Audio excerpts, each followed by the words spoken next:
Assalamualaikum warahmatullahi wabarakatuh. Selamat pagi semuanya. Kita masuk sesi kedua dalam minggu ini tentang painting the background.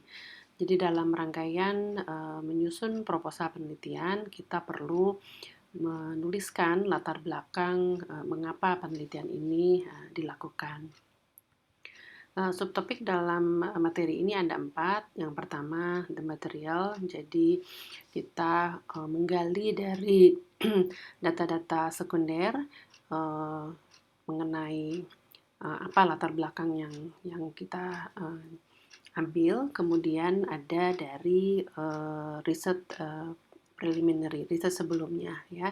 Itu yang kita jadikan sebagai latar belakang, termasuk di sini mengenai teori atau fenomena yang ada. Kita lihat gap-nya atau apa yang belum ada di dalam penelitian sebelumnya. Kemudian nanti masuk ke bagian ketiga, reason. Jadi perlu ada argumen yang cukup kuat mengapa penelitian ini dilakukan. Ketiga, structure, kita gunakan reverse pyramid model. Jadi mulai dari yang umum menjadi ke khusus, itu menjadi hal penting juga di dalam latar belakang. Dan terakhir, detail, ini kita tutup bagian latar belakang penelitian kita ini dengan suatu statement yang harus jelas gitu ya, apa pertanyaan penelitian dan tujuan penelitian ini dilakukan. Oke, kita lihat dulu di dalam introduction atau pendahuluan sebuah proposal penelitian itu kurang lebih terdiri dari 5 bagian.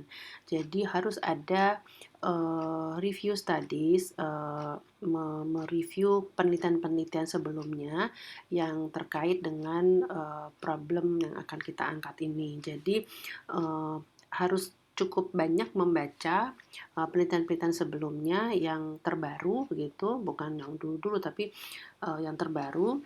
Kita lihat nanti apa nih novelty atau kebaruan yang bisa kita ambil dari rangkaian review studies itu. Kita satu tahap selanjutnya apa yang bisa kita sumbangkan di dalam penelitian kita.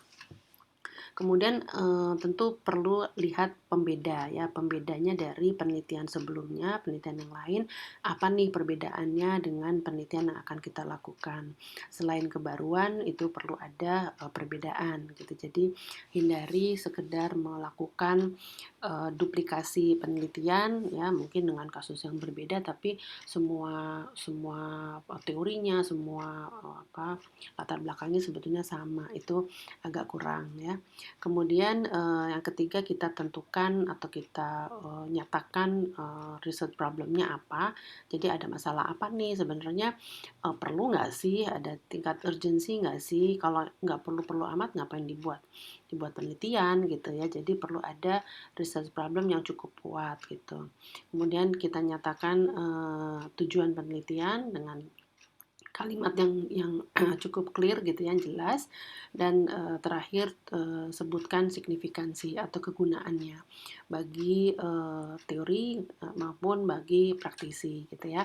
Jadi ini kita sampaikan manfaatnya atau signifikansi dari penelitian kita terhadap audiens yang terkait gitu. Oke, mulai dari yang pertama ya. Jadi the material ini kita perlu nyatakan problem atau persoalan yang ada di sekitar kita, yang ada di dalam fenomena, ada masalah apa nih gitu ya. Itu dari fenomena sosial misalnya, tapi juga dari teori. Jadi misalnya ada suatu teori yang sudah cukup banyak terbukti gitu ya, tapi ternyata masih terlihat ada satu gap atau ada ketidaksepakatan gitu. Jadi penelitian ini mengatakan begini, penelitian yang lain mengatakan begitu. Nah, ini sebenarnya bagaimana? Jadi intinya kita mencari research gap ya, ada celah gitu, ada celah penelitian yang bisa kita angkat. Nah, ini tentunya seperti tadi perlu ada review dari literatur yang cukup banyak tentang masalah itu. Sudah sejauh mana penelitian dilakukan dan kita apa namanya menambah satu penelitian lagi untuk memperkuat begitu ya. Jadi kita mengidentifikasi perbedaan dari literatur-literatur yang ada tentang problem itu. Nah, tentu ditujukan kepada audiens atau apa namanya dampaknya ini bagi siapa gitu ya, misalnya bagi praktisi komunikasi, bagi kalangan akademisi misalnya ya, itu signifikansinya kurang lebih kedua itu ya, kita perlu nyatakan, oke. Dan tentu kita tunjukkan tujuannya ya, tujuannya penelitian ini ya, tujuan penelitian ini apa, dinyatakan dengan clear gitu. Nah, komponen di dalam material ini kita tentu lihat di dalam apa namanya perbedaan-perbedaannya ya, misalnya ada dari model ini seperti apa gitu ya, kemudian kita tunjukkan gitu, ini penelitian kita perbedaannya apa gitu. Komponen utama di dalam pendahuluan adalah benar-benar kita menunjukkan perbedaan ini tadi dari penelitian sebelumnya. Oke, kita ilustrasikan model itu, kemudian kita lengkapi ya pendahuluan kita dengan apa namanya penelitian mengenai maksudnya review ya tadi mengenai penelitian-penelitian sebelumnya yang sudah terpublikasi, dan jangan hanya dijabarkan, jangan cuman penelitian ini, bilang ini, yang ini begini gitu ya, bukan, tapi yang penting adalah dianalisa. Jadi dari sekian banyak penelitian yang sudah dilakukan, saya analisa berarti ini loh ya, ada kurangnya apa gitu misalnya, atau pembedanya apa yang bisa kita lengkapi ya kekurangannya. Baik, jadi benar-benar kita itu perlu membuat background ya, background latar belakang yang cukup komprehensif gitu. Dimasukkan di dalam sebuah kerangka kerja gitu ya, dalam suatu kerangka kerja penelitian itu harus cukup clear gitu. Research problem dinyatakan gitu ya, merupakan suatu persoalan atau suatu isu yang merujuk atau meruncing kepada suatu kebutuhan penelitian.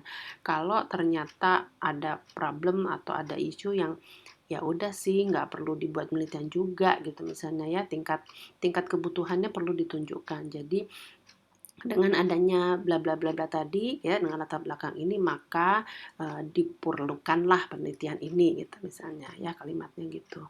Jadi bisa datang dari sebuah perdebatan, sebuah ketidaksepakatan gitu ya dari penelitian-penelitian sebelumnya gitu. Mungkin ada perbedaan si A si B tadi ya. Nah, inilah yang disebut research gap. Jadi research gap atau celah penelitian yang perlu ditutup gitu ya, yang perlu ditindaklanjuti sehingga penelitian ini dilakukanlah begitu. Jadi menjadi sebuah alternative views, pandangan baru yang perlu dipecahkan gitu ya, perlu disumbangkan gitu, atau memang merupakan cabang dari kebutuhan penelitian sebelumnya gitu, perkembangan atau cabang-cabang kebutuhan dari penelitian sebelumnya. Baik, masuk ke reason ini perlu dinyatakan bahwa penelitian kita yang akan kita lakukan itu merupakan penelitian yang terkini dan terbaru ya. Jadi kita menyusun deskripsi yang disebut state of the art ya. Ini perlu dipegang banget ini. Jadi jangan sampai atau agak kurang lah kalau penelitian kita itu sebetulnya sudah banyak dilakukan gitu. Jadi sampai di mana kebaruannya gitu ya. Ini langkah awal yang bisa menunjukkan kebaruan. Jadi kebaruan penelitian atau disebut research novelty ya. Jadi jangan udah lama, udah banyak gitu ya, harus sesuatu yang baru gitu. Nah, ini mendeskripsikan peta terkini dari, penelitian-penelitian sebelumnya, udah sampai mana nih gitu ya, pencapaian termajunya atau pencapaian terkininya itu sampai hari ini gitu, itu seperti apa. Jadi kalau kita buat review, apa namanya, penelitian sebelumnya, itu jangan yang sudah lama-lama gitu ya, sekarang 2020 ya, kalau bisa benar-benar penelitian tahun 2020 itu yang terbaru. Tentu boleh 2019 misalnya, at least 2 atau 3 tahun sebelumnya lah gitu, karena diharapkan penelitian di tahun 2020 atau 2019 ini sudah menunjukkan state of the art dari tahun-tahun sebelumnya gitu. Jadi kita buat penelitian itu seperti membangun atau menumpuk batu bata ya, ini analoginya, ilustrasinya, menumpuk batu bata yang di bawah terus ke atas gitu ya. Kalau ada celah, ada lubang yang masih belum terisi dari sisi apa misalnya, kita kita tutup gitu ya, terus ke atas lagi, makin tinggi makin bagus, teori itu berkembang terus begitu. Jadi jangan kita merujuk kepada penelitian-penelitian yang sudah terlalu lama, bisa jadi hasil penelitian itu sudah tidak berlaku, ternyata ada penelitian tahun lalu yang menyatakan satu temuan yang berbeda misalnya ya. Jadi sebagai latar belakang boleh teori itu dipakai, tapi harus tahu perkembangannya yang terbaru itu apa gitu. Baik, kemudian masih di soal terkini dan terbaru. Jadi kebaruan itu diartikan sebagai sejauh penelusuran gitu ya, sejauh pengamatan atau sejauh research yang dilakukan oleh peneliti dari berbagai sumber, itu tidak ditemukan penelitian serupa ini gitu ya, tidak ditemukan penelitian mengenai hal ini gitu. Ya bisa jadi sih di belahan bumi sana gitu, itu ada juga penelitian bahkan mungkin yang berbahasa berbahasa bukan bahasa Inggris yang kita tidak bisa telusuri gitu ya. Tapi at least kita menunjukkan upaya sudah melakukan penelusuran gitu. Jadi pernyataannya atau kalimatnya bisa kira-kira sejauh review atau sejauh penelusuran yang dilakukan tidak ditemukan penelitian atau belum ditemukan penelitian mengenai hal ini gitu ya. Baru dalam arti belum ditemukan ya, seperti itu. Bisa juga baru dalam arti peneliti menunjukkan aspek yang berbeda dibanding riset sebelumnya. Bisa saja aspek dari sisi sampel gitu ya, dari sisi metode gitu. Jadi ada sih penelitian ini tapi dilakukan secara kuantitatif, oleh karena itu penelitian ini dilakukan secara kualitatif misalnya ya, atau dari sampel yang apa gitu ya, jenis jenis karakteristik responden A misalnya, kemudian dilakukan pada karakteristik responden yang berbeda gitu ya, atau apa, jadi aspeknya itu masih boleh berbeda ya dibanding riset sebelumnya. Oke. Apa namanya, research gap ini sebenarnya mudah kalau kita lihat di jurnal-jurnal itu di bagian akhir biasanya ada yang disebut future research. Peneliti itu selalu menuliskan future research yang bisa dilakukan oleh peneliti setelahnya gitu ya. Jadi di bagian bawah, di bagian akhir itu biasanya ditulis ya, future research apa sangat disarankan apa bisa dijadikan alternatif gitu, misalnya penelitian lanjutan mengenai apa, penelitian biasanya mengacu kepada kelemahan atau kekurangan penelitian yang dilakukan sebelumnya gitu ya. Jadi penelitian ini ada sedikit kelemahan dalam hal ini misalnya, oleh karena itu highly recommend gitu ya untuk dilakukan penelitian selanjutnya dalam hal apa gitu misalnya ya. Nah dari situ sebenarnya gampang, kita bisa melihat saja future research-nya yang disarankan oleh penelitian sebelumnya gitu. Itu sangat kuat kalau kita di dalam latar belakang, di dalam proposal penelitian kita tulis ya. Jadi merujuk pada future research yang disarankan oleh peneliti sebelumnya ini apa disarankan melakukan penelitian dalam hal apa atau aspek apa ya. Itu sangat kuat gitu. Jadi nggak ngarang-ngarang, nggak ngarang-ngarang kita mau buat apa ya, ini aja deh, nggak gitu. Jadi dasarnya tuh kuat gitu. Oke, kemudian the structure ini kita gunakan model reverse pyramid ya, piramida terbalik. Jadi mulai dari fenomena yang ada di masyarakat, di sekitar kita, secara umum gitu. Itu apa sih gitu ya.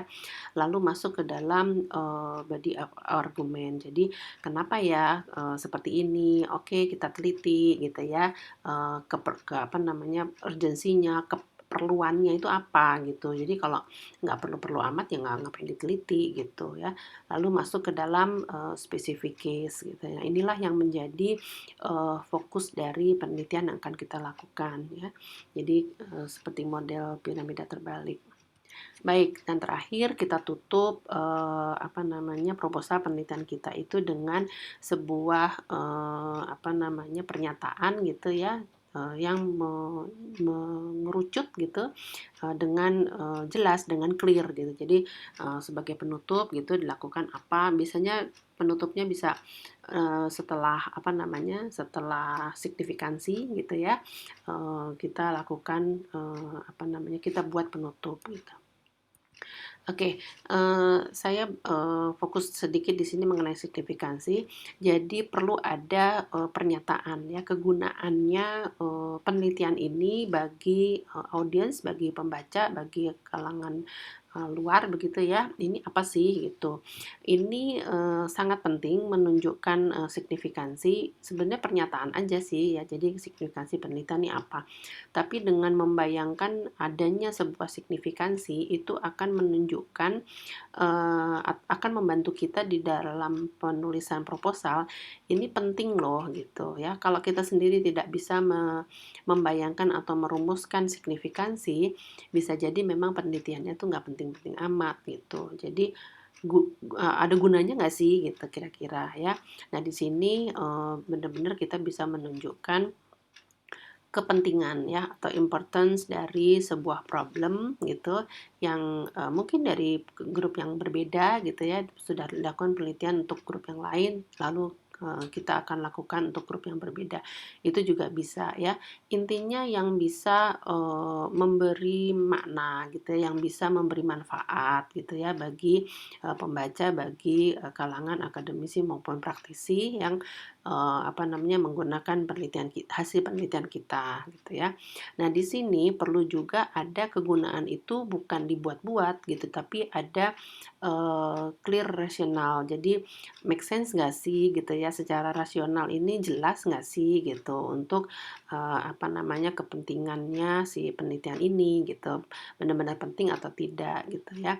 Jadi apa namanya eh, perlu dinyatakan gitu. Nah, semakin banyak audiens yang bisa mendapat manfaat ya, semakin penting penelitian ini gitu. Jadi misalnya kita bisa menunjukkan signifikansi penelitian ini bagi kalangan apa namanya praktisi di bidang komunikasi mendapat manfaat ini di bidang apa kalangan pemasaran gini di kalangan praktisi digital misalnya ya digital media gini itu semakin rinci semakin banyak kegunaannya bagi audiens gitu ya semakin semakin bagus gitu jadi penelitian ini tidak useless gitu jadi makanya supaya jadi penting itu tentu yang baru gitu kalau udah lama penelitiannya sudah pernah dilakukan hasilnya juga sudah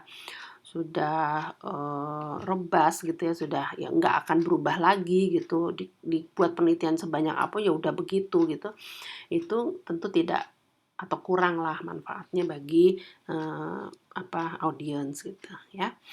Oke, kemudian tentu di dalam penelitian itu ada yang disebut abstrak ya. Jadi nanti perlu ditulis sebuah abstrak. Kita mulai dari isu atau problem yang akan kita angkat tadi yang benar-benar membutuhkan sebuah penelitian ya. Kita tunjukkan di kalimat-kalimat awal gitu keperluannya membuat penelitian ini apa gitu. Kemudian sebutkan tujuan penelitian, kemudian data yang bisa ditampilkan itu apa ya, untuk tujuan ini kita, dapat data apa, kemudian juga tentu, metodenya apakah kualitatif, kuantitatif, atau mix method, dan abstrak itu diakhiri atau ditutup dengan menyebutkan tadi, implikasinya ya secara praktis itu, dari penelitian ini apa gitu. Kurang lebih itu, abstrak yang nanti tentu setelah penelitian selesai ya kita buat gitu, tapi, supaya tidak lupa saya tuliskan di sini gitu. Oke, baik, cukup itu, materi untuk, sesi ini. Jadi kita, perlu siapkan, latar belakang tadi ya, untuk membuat proposal penelitian. Oke, terima kasih. Wassalamualaikum warahmatullahi wabarakatuh.